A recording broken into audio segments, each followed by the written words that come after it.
Good afternoon, everyone. Thank you for joining me on today's webinar. My name is Sunny Sharan, and I will be the host for today's webinar on MIPS and MACRA.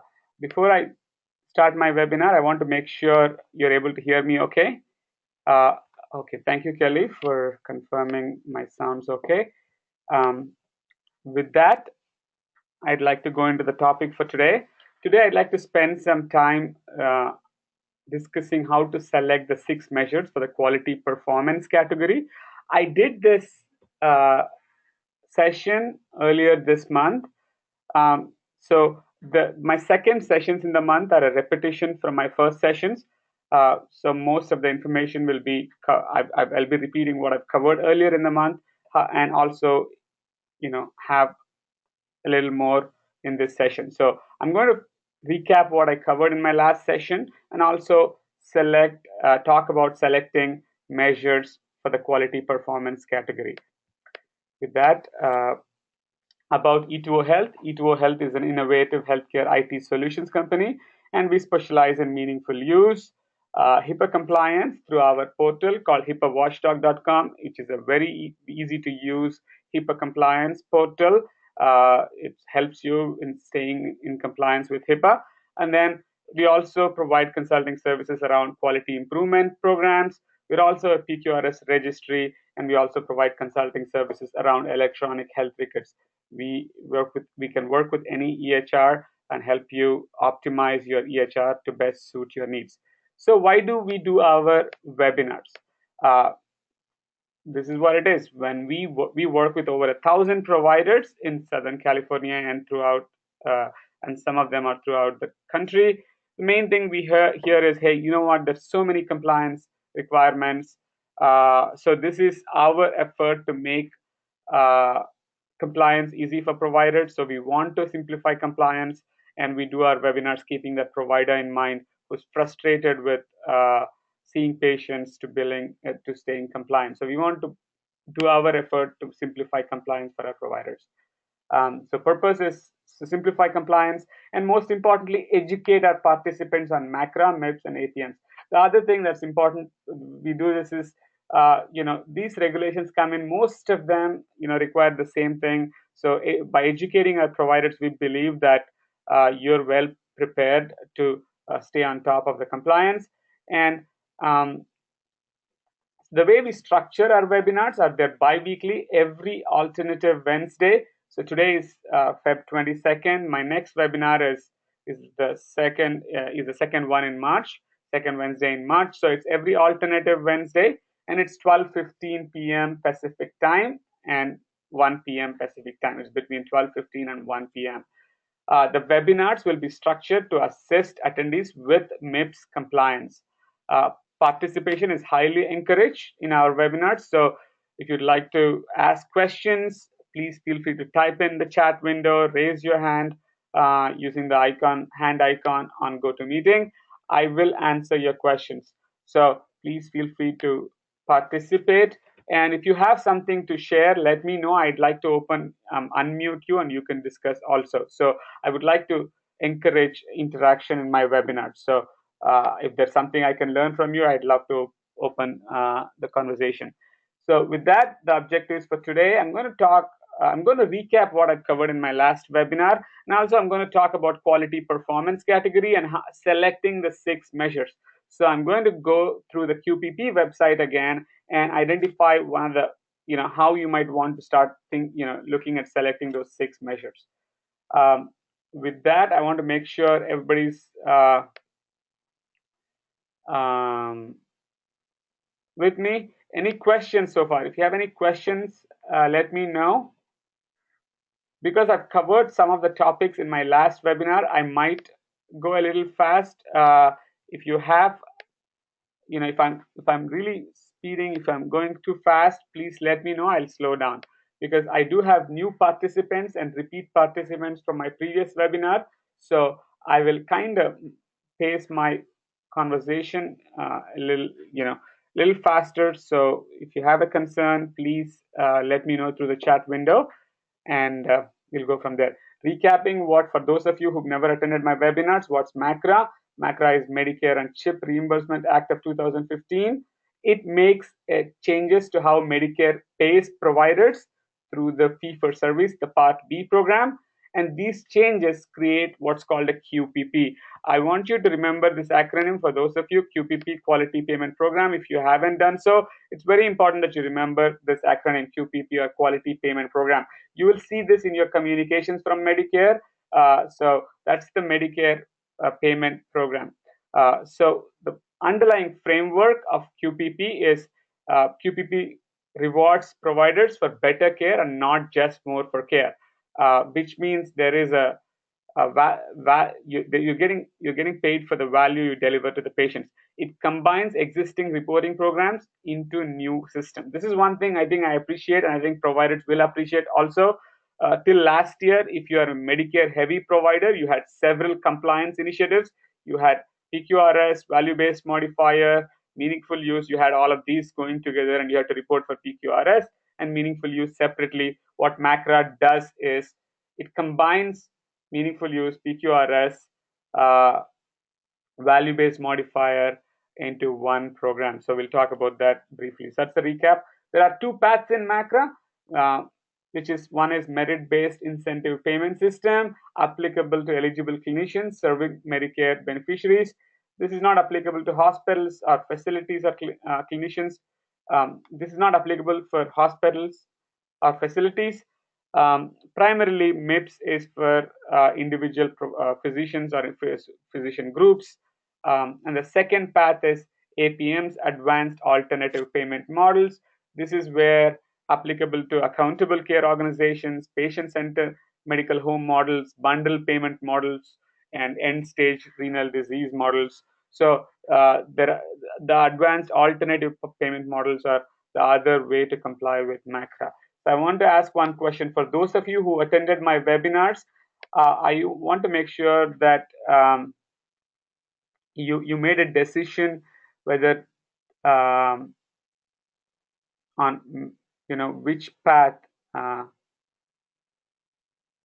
of MACRA will apply to you. Which MACRA path will apply to you? How many of you? I want to get a sense of how many of you have gone through this thought process, or how many of you are clear.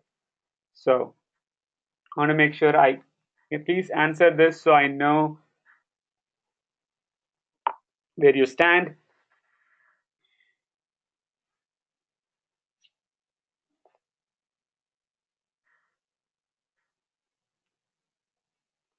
Okay, wait for 2 more seconds. Please answer. I have 60% participation. I have around 16 attendees and 60%. So I'll probably take around 10 people answered it. So most of you know your poll result is, most of you seem to know that your MIPS is the way to go for you. And some of you are APM and some of you I don't know. So for those of you in the MIPS program and I don't know, this is a good webinar series. I'll be presenting all the information. For those of you who know that you'll be going through the APM, my webinars will be useful, but you also want to make sure that you're working very closely with your ACO on that. At least get the plan in. I really appreciate, if you've done that research and if you know that APM applies to you, I think you've done a good job. You've done a commendable job in getting some clarity around what your compliance requirement is, because that's a good first step. Okay, so let me recap what's MIPS, merit-based incentive payment system, for those of you who have not attended my webinars in the past and who do not know whether MIPS or APM works for you. MIPS is for physicians, individual physicians or physician groups, independent physician groups. And what it does is it streamlines 3 programs to work as one and to ease the clinician burden. Earlier till 2016, if you're reporting for meaningful use, PQRS and value-based modifier, it also adds a 4th component to promote ongoing improvement and innovation to clinical activities. So MIPS combines quality, which is the PQRS program, resource use, which is the value modifier, clinical improvement activities, or it's now called improvement activities only, and then advancing care information, which is very similar to the meaningful use. So Medicare Meaningful Use. So it combines all these 4 programs, and so a clinician does not have to do multiple reporting. And then whom does it affect? It affects clinicians and facilities serving Medicare beneficiaries. It affects clinicians who see more than 100 beneficiaries. And if you bill more than 30,000 in Medicare Part B charges. So if you see 100 patients and bill 30,000 in Medicare Part B charges, then it applies to you. Then you want to consider reporting on to MIPS because there's penalties and incentives associated with it. If you either don't report, let's say if you don't see 100 patients or bill less than 30,000, then MIPS, you can claim an exclusion for reporting to MIPS.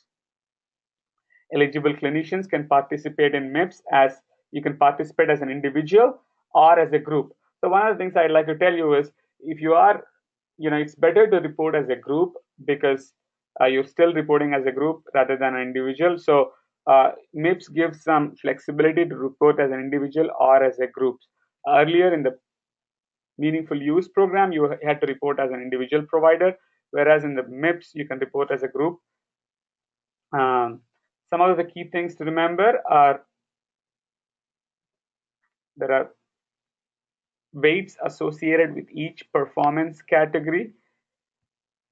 For quality, which is the PQRS program, there will be a 60% weight associated with the MIPS program, which means the incentive you get or the penalty you get will depend heavily on whether you performed well on the quality performance category.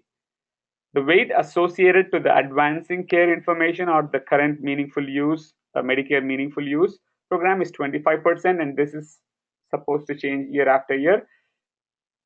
Same thing with clinical performance improvement activities, it's 15%. So there's a weight associated for each performance category, and based on your performance in these activities, the incentive or the penalty will be determined. Also, in the first year, there won't be any weight associated to the cost performance category. So there will be 0, but eventually the cost performance category will have some weightage. So depending on how much your spending is for, and that's determined through the claim. So for now, just keep in mind that there's weights associated with each performance category, and based on the performance, how you perform on each of those performance categories, your incentive or penalty will depend. So before I move on to my next, I just want to make sure everybody's with me.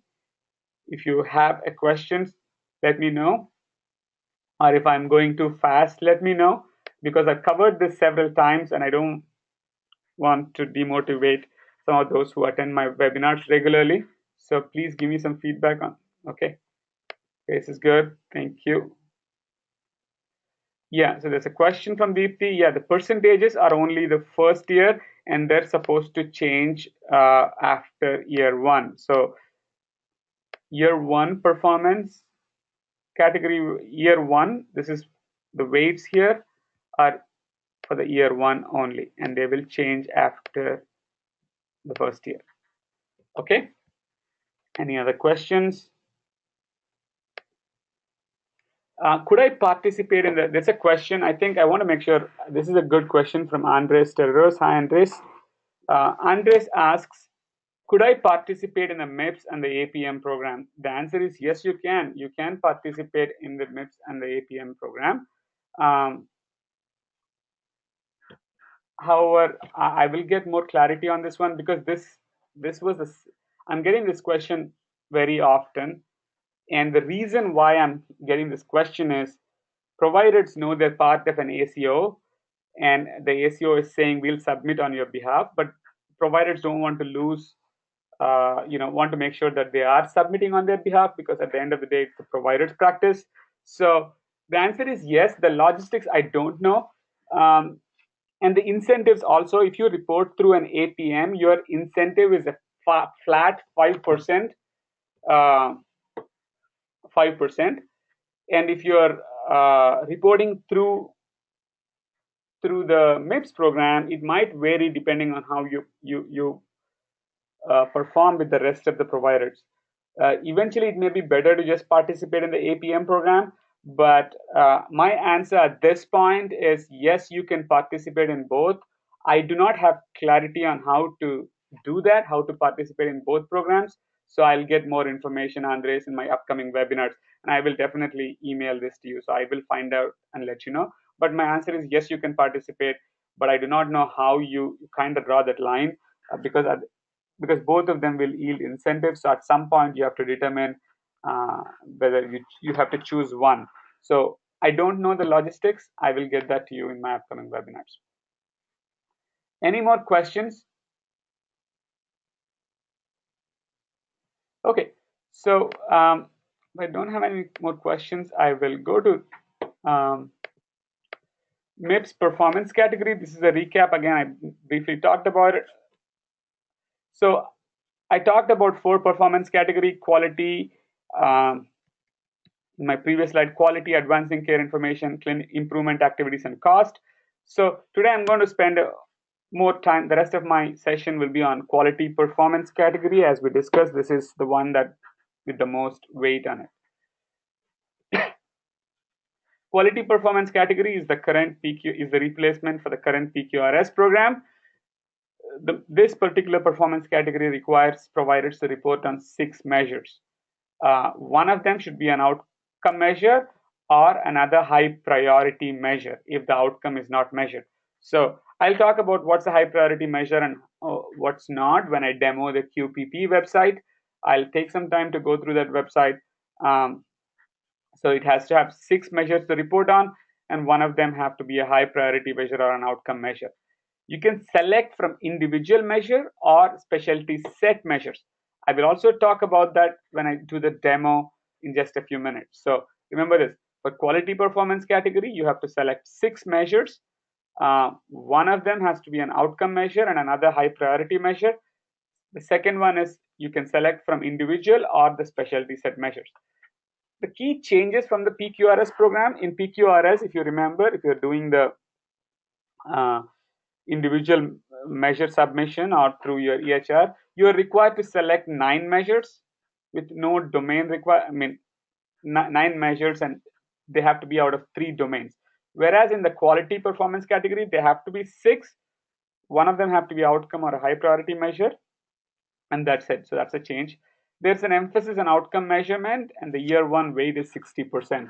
So I'll kind of come back to this one in just a few minutes.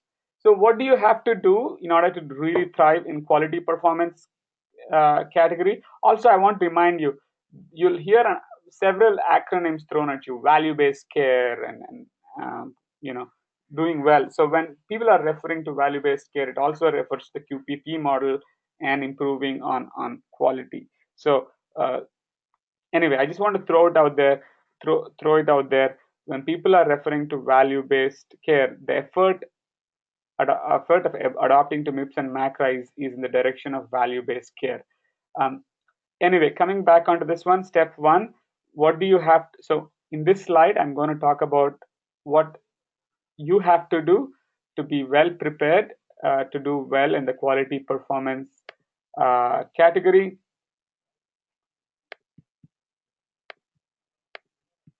First, identify your MIPS submission method. This is a very important thing. What does that mean?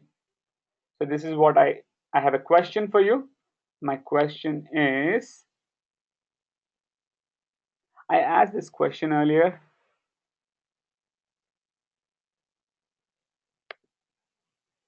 I'll just throw it out there. So these are, if you look at these options, I just asked this question earlier in the session. I asked, what are the current ways of submitting PQRS, right? Claims, EHR, qualified registry, accountable care organization, and you not submit PQRS. So coming back to quality performance category, it's the same way. You have to identify which method you want to submit your MIPS data to. So you can submit through your EHR. You can submit through a registry, a CMS qualified registry. Itto Health, we are a qualified registry. You can submit it through us. You could submit it through claims. You could also submit it through qualified clinical data registry. There are 4 or 5 different ways of submitting it. First, identifying that's very important because your strategy will determine what method you'll be submitting in. It's important for those of you using enterprise EMRs like NextGen, eClinicalWorks, Allscripts.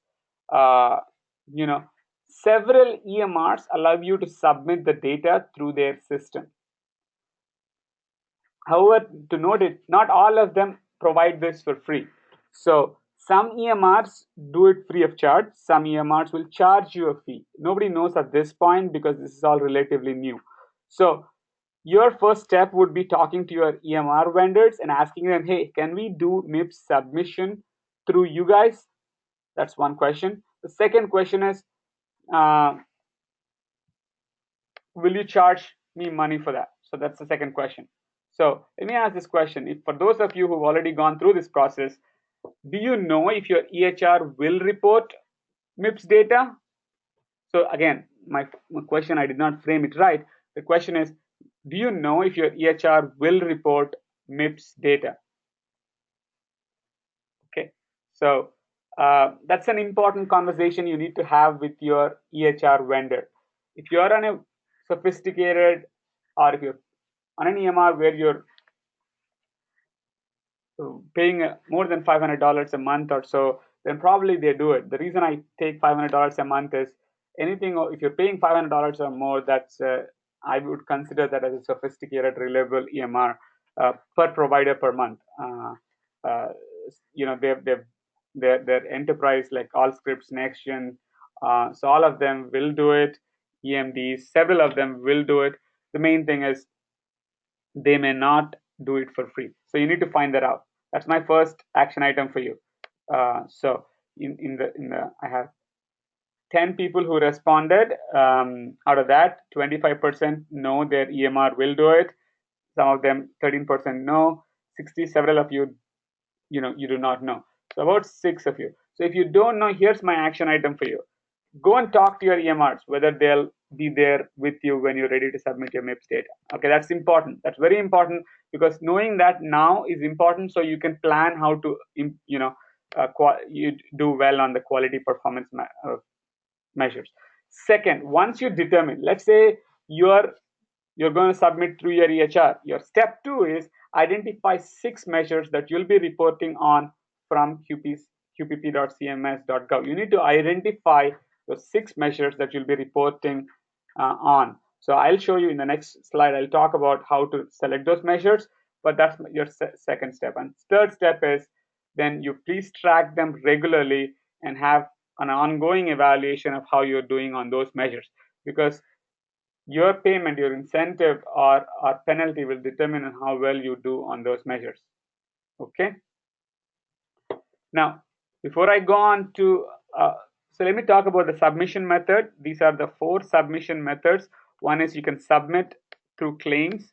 If you're deciding to do it through claims, you should be working on it right now.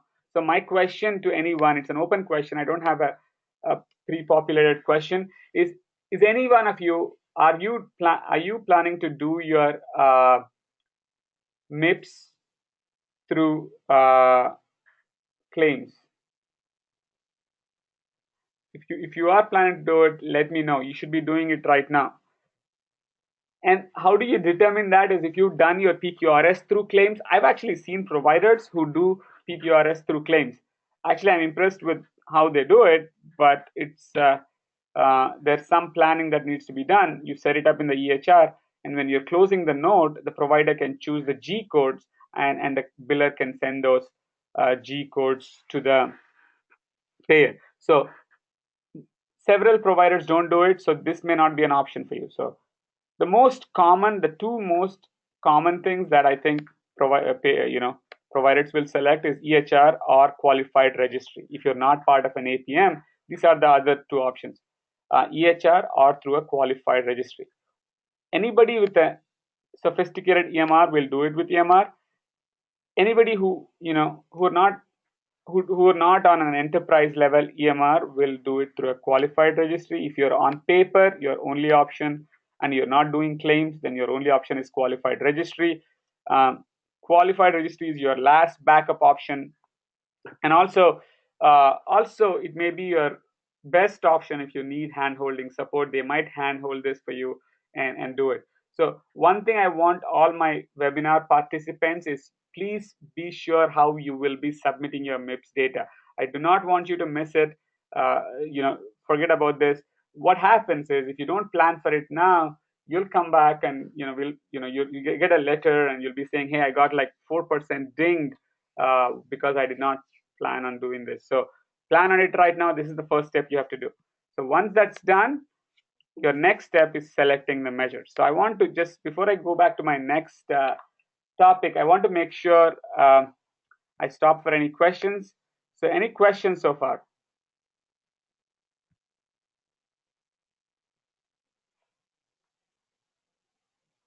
Okay, I take that you don't have any questions.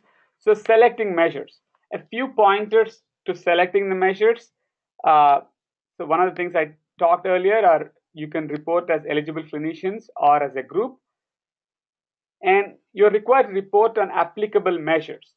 What's applicable is, an applicable measure is a measure relevant to a particular clinician services or care rendered. So the measures that you need to choose from should be applicable to your practice, to your domain area. If you're a podiatrist, do you want to report on hypertension? Probably not. So, reporting on measures that are relevant to your, applicable to your specialty is what's applicable they're referring to. Next, not all measures in each specialty will be applicable to, that's what they're repeating. So not all measures in each specialty measure set will be applicable to all clinicians in a given specialty. So I'll talk about this in my next, when I'm demoing the QPP. And then finally, if the set, let's say you select a specialty set, and that particular specialty has less than 6 applicable measures, the eligible clinician should only report on the measures that are applicable. So if you don't have 6 measures for a particular specialty, then you can report on whatever is applicable to you. That's a flexibility. So we'll look at that right now as a part of my demo. Any questions so far before I start my demo?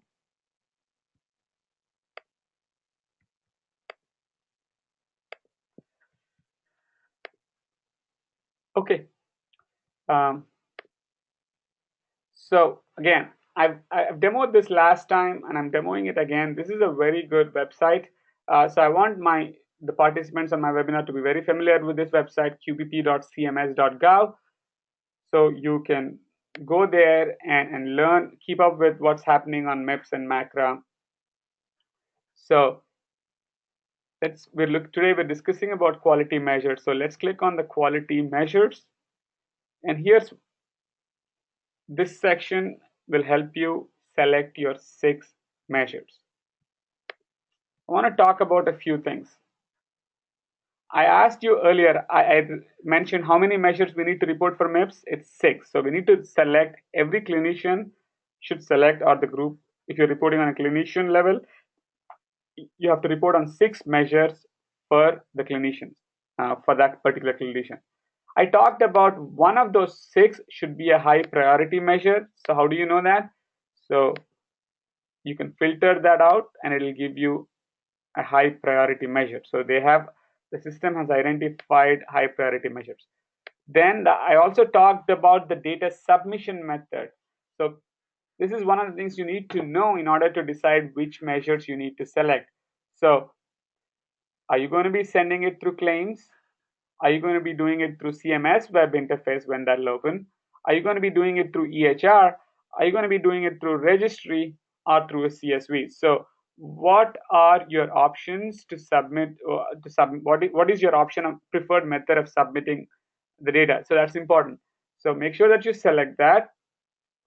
Once you determine that, let's say EHR. Okay, for those of you on this, I assume everybody's on EMR, and you'll select EHR as your registry, as your submission method. Then click on specialty measure set. If you look at it here, there are several specialties that are out there. There's allergy, immunology, anesthesiology. Let's say for The most common one is the family medicine, general practice. Let's say I select that. So in family practice, there are 23 measures that I can choose. If I'm a family practice provider or a GP, there are 23 measures I can choose from to uh, to make sure that I'm compliant with my MIPS requirement. So you have 23 measures to choose from. So how do I go about choosing my measures? So here are some tips. If you're working on your own and trying to select your 6 measures, um, let's look at this. Antidepressant for medication management. So what does that mean? So you may have a question. So you can expand on this, and percentage of patients 18 years or age older who were treated with antidepressant medication had a diagnosis of major depression and who remained on antidepressant medication treatments. So you have to report on 2 rates. So when selecting a measure, one of the things I would, again, I'm not a clinician, but I would recommend choosing the measures that you can, that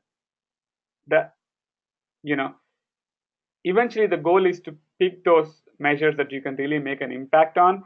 But at the same time, if you're starting off, I would recommend picking some measures that you can easily track.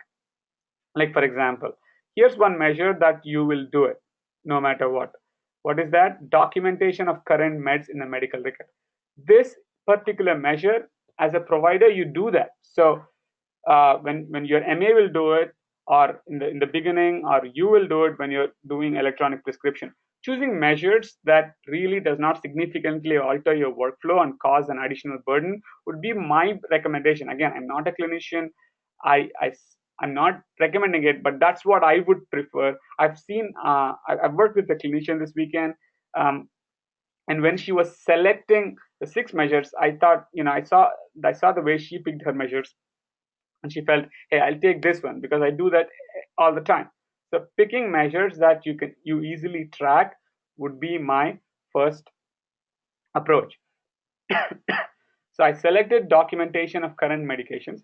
The other one that I commonly do is preventative care screening, BMI screening, and follow-up plan. So BMI screening is done in each and every practice if you're using an EMR, at least for meaningful use. You do height and weight and the blood pressure. You do that BMI. The thing where most providers miss is there a follow-up plan missing if the BMI is out of range, right? So if you can incorporate that into your workflow, that's another measure you could select. So that's not that complex. Then let's look at other measures. Influenza immunization. So this measure requires you to document when um, you know, given immunizations to patients between the flu season, the October 1st and March 31st, or who reported previous receipt of an influenza immunization. So if you documented, if you've given a flu shot, or if you documented that they've gotten a flu shot, that'll help you count towards this measure. So you should probably be getting 100% scores on these 3 measures, because if you're using an EMR, medications are in there. If you're using preventative care, they're in there. And then BMI should also be in there.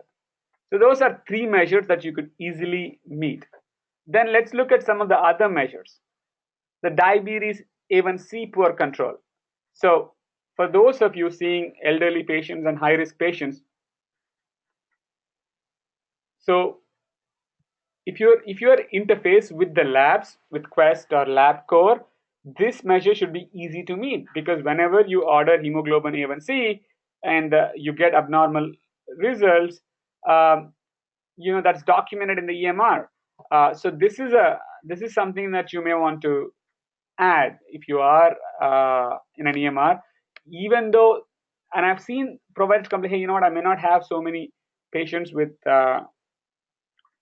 A1C over 9%. But again, look, you may have a few, but you'll be documenting it. As long as you're interfaced with the lab, you should be having this count. You should also be performing really well on that one. So I would add that measure. Again, I'm just giving an example as to how you can pick those measures. Excuse me. Any questions so far?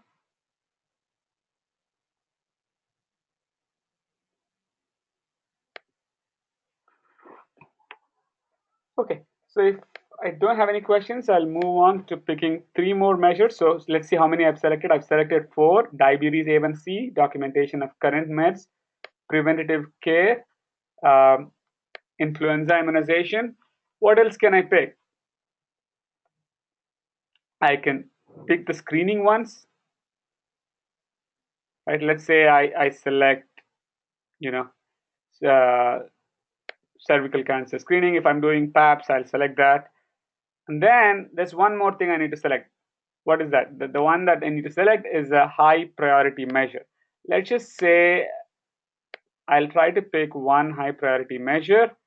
I haven't picked it so far, assuming I think diabetes is a high priority one. If I haven't picked it, let's see. Yeah, I did pick a high priority one, so I don't have to worry. There has to be one high priority or an outcome measure. So I think I should be fine. So I just have to pick. So I'll go back and uncheck that. And then I'll select one more measure. So there are diabetic eye exam, foot exam. I'll try to pick something that has hypertension. Okay, here's another one. Preventative care screening for high blood pressure and follow-up documented. So that's another one. Or the other one I would say is tobacco screening, cessation, and adding intervention. If you're using an EMR and if you've done meaningful use stage 1, the earlier one, 99% of providers I've seen have documented the tobacco use. So tobacco use should be there. It's a screening and cessation intervention. It's not properly documented. So if you can make that extra effort while you're seeing the patient and talk about smoking cessation and document that in your EMR, that'll be another measure. So you should be meeting 100% on that when you see a patient who smokes. Counseling him, helping him, intervening with that would be a better option. So with that, you're selecting on 6 measures. So that's if you look at that: cervical cancer screening, diabetes A1C, documentation of current meds, BMI, influenza, tobacco. So that wasn't hard. I just want to get some feedback. How hard was picking those measures? How hard was that if you're a family practice? I don't think for a family practice provider that's that difficult. So now let me just take this and do this for a specialist. So let's say,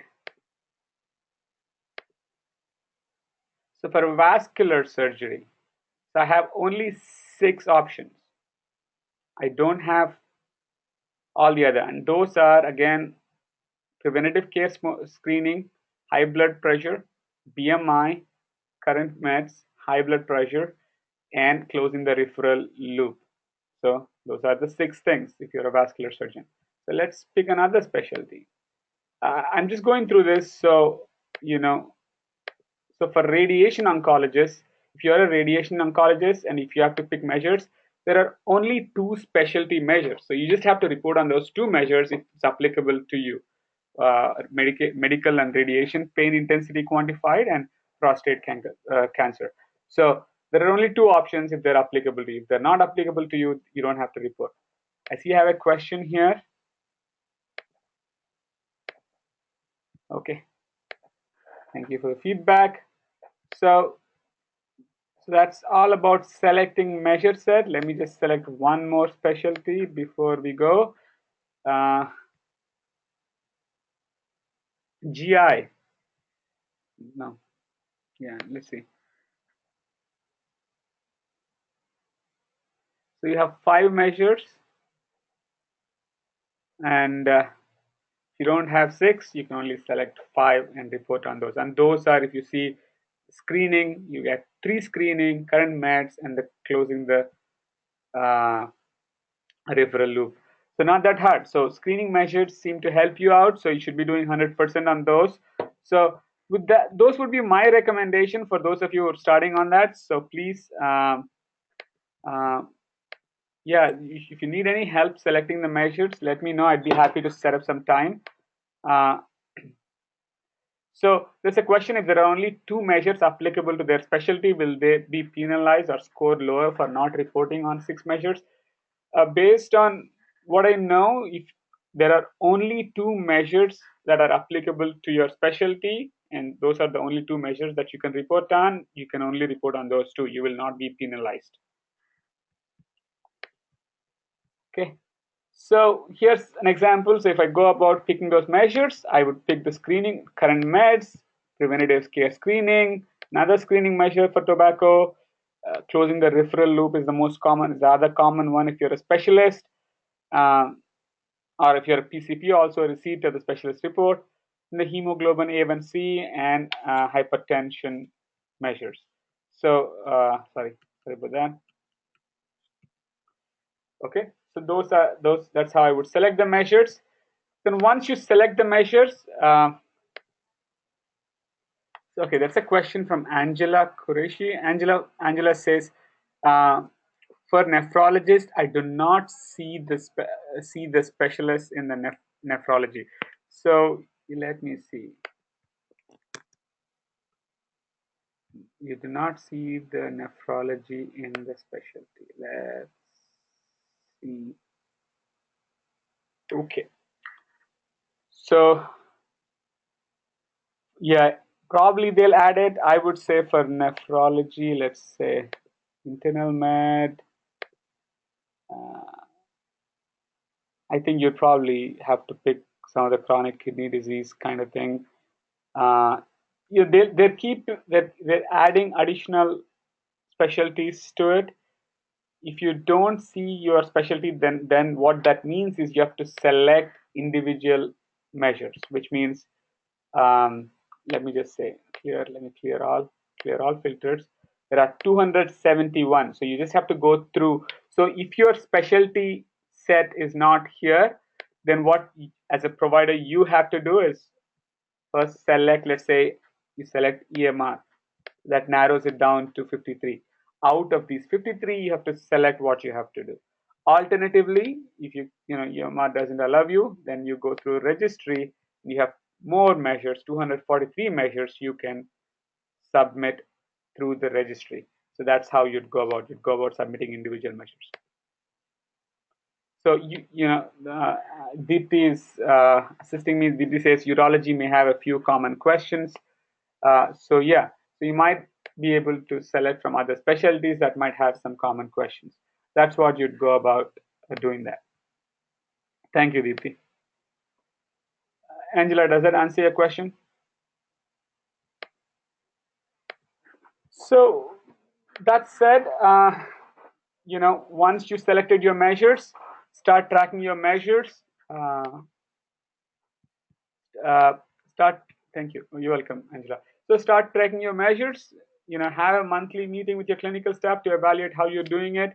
If you're doing your internal quality reviews, make sure that you pull up your MIPS performance tracking thing, MIPS reports. And right now, not all EMRs will have the MIPS reports available. They will eventually, but you may just want to use your CQM, the clinical quality measures. All EMRs should have that. So use them to start tracking how you're doing right now, your PQRS reports, and see how you're doing and get some feedback and improve workflows. If you plan now, you should be able to do really, really well on the scores and be situated to get higher incentives. Another thing I want to make sure everybody who attends my webinars understand this. So this is the most confusing part. One of the most confusing parts. Remember, we're talking about MIPS right now in 2017. Let's say you don't do anything this year, right? Nothing happens next year. Next year, no penalties, assuming you've done your PQRS. Nothing happens next year. The penalties or incentives will affect in 2019. So 2017, it's the performance report. 2018 is your reporting period, and then 2019 is when the adjustments will affect. So keep that in mind. It's a 3-year thing, just like PQRS, just like some of the other Medicare compliance requirements. It's a 3-year thing. You perform in 2017, report in 2018, and get incentivized or penalized in 2019. Okay, that is what I wanted to cover. So fourth thing, we discussed a few things. I want to make sure that everybody in my next webinar knows the 6 measures and they've identified the the 6 measures and the submission method, and then start tracking. So those are my recommendations. So make sure that you identify the 6 measures or whatever are the applicable measures for your specialty and start tracking. If you need help, let me know. I'd be happy to help you out. So let us know. And a few things I want everybody to remember. MACRA stands for Medicare and CHIP Reimbursement Act acronyms.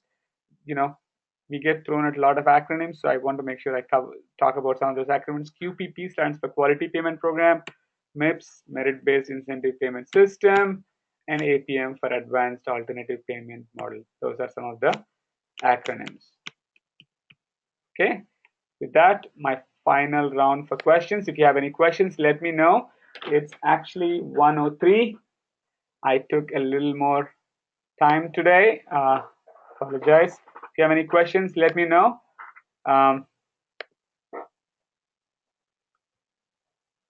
The following year, the number of measures have to be chosen. So there's a question. The following year, the number of measures that have to be chosen increases, right? I don't think so, Deepthi. I haven't read anything about increasing in the number of measures. The availability of measures will be there, but I don't think more measures will be added. I think it'll remain at 6. I may be wrong. I'd be happy to find out. So there's a question from Angela. How do you submit MIPS data through claims instead of EMR? I'll explain that to you. It may be too much in this session, so you may want to talk to me separately. I would recommend talk to me separately, but here's how you do it. Let's say a patient, you add it through claims in 2 ways, where a provider at the end of the visit adds the quality codes whether that they've performed. There are G codes, there are CPT code, there are certain G codes. The provider can add it to each visit. That's from the provider side. The other option is the biller can add it based on what was provided. You can add the G codes to the claim. So G codes are nothing but super bill. So you can add those G codes and submit it. So every claim to Medicare will have those G codes. So your practice management system should be able to do that. Okay. Any more questions? Can I have a poll out? There's a question. Can you do it with both EMR and claims? Yeah, so you can do it. Again, you don't have to do it so many times. If you do it with claims, you're fine. If you do it with EMR, it's fine. If you have EMR, let's say you have EMR, you can submit it through the EMR CQM. Okay, I understand your question. Can you do it with your question? What EMR do you use, Angela? If you can share that, because based on that, I'll answer that. It may be helpful for other people. So what EMR do you use right now? Based on that, I'll tell you whether you could do it or not. So you use Practice Fusion. Okay. So for Practice Fusion users, you can actually, Practice Fusion will create, based on how you select the measures, Practice Fusion will give you a very good report. And then you can upload it to the registry, or you can do it through the CMS web interface. You can just download a report from Practice Fusion and upload it to the registry, or you could send it to CMS directly. So Practice Fusion, I think eventually you'll have an XML file. It will be called a QRDA file that you can download and submit it, just like the way you're doing PQRS right now. So that's one way. So you could do it through the EMR. The other way to add, through the claims, yes, you can, because Practice Fusion does not send claims out. You'll have to add the codes in Practice Fusion and then make sure those G codes are used when you're sending the claims. I think it's more work that way through the claims. I would recommend just select the measures, start doing well on those measures, and you will be fine with Practice Fusion. You just have to probably use a registry, or you may have to go to the CMS website to submit it. but Practice Fusion will actually track them well, because I've seen how they do the PQRS reports. I really like the PQRS reports. So yeah, I would say just use the EMR. Claims, you can do it. The answer is yes, you can do it, but it'll create more work. I hope I answered that. Okay. Any more questions? Thank you, Kelly, for the feedback.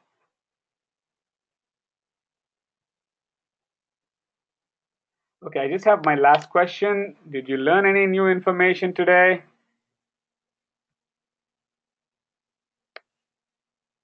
If you did, please refer us to your friends and other practices. We will greatly appreciate it.